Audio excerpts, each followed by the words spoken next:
अस्सलाम वालेकुम। मेरा नाम नादिया है और मेरे हस्बैंड का नाम इम्तियाज़ है।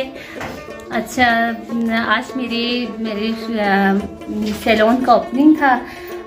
एनी बाजी और न्यूटेक की अनथक मेहनत की वजह से मैं आज इस मकाम पे पहुंची हूँ कि मैं अपना सैलून रन कर सकी हूँ। अच्छा, मैं सबसे पहले न्यूटेक का शुक्रिया अदा करूँगी क्योंकि उन्होंने हमें इतना अच्छा प्लेटफॉर्म प्रोवाइड किया एनीबाजी के थ्रू, जिसने हमें मेहनत और एनीबाजी ने हमें इतनी मेहनत करवाई कि हम इसी साल में ही मैंने अपना सैलून रन अप किया है। और आज मेरा सैलून का ओपनिंग सेरेमनी है। अच्छा, और मैं एनीबाजी का बहुत ज़्यादा शुक्रिया अदा करती हूँ कि उन्होंने हमें ये रोज़गार और हमारे इस एरिए में पहला ये सैलून है। ये एनीबाजी की कोशिशों की वजह से आज मैं अपने पाँव पे खड़ी हो सकी हूँ। शुक्रिया। बेस्ट।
मोहम्मद नाल मोहम्मद अज़मत उम्मत नसाइना का के परवरदिगारा ये शुरू भी पिलर्स को भी यहाँ से खैर न बरकत को दाखिल हो चुके हैं। अल्लाह आमीन। परवरदिगारा साहिब खाना भी चले मी बाजी से खुशी या वाकई सोचे शागिर्द को कामयाब बनतो मलसी है ये माशाल्लाह काफी माशाल्लाह ये तो हम 25 हो गए। या जी नादिया या बिस्मिल्लाह। या लो अच्छा बेबी दोनों का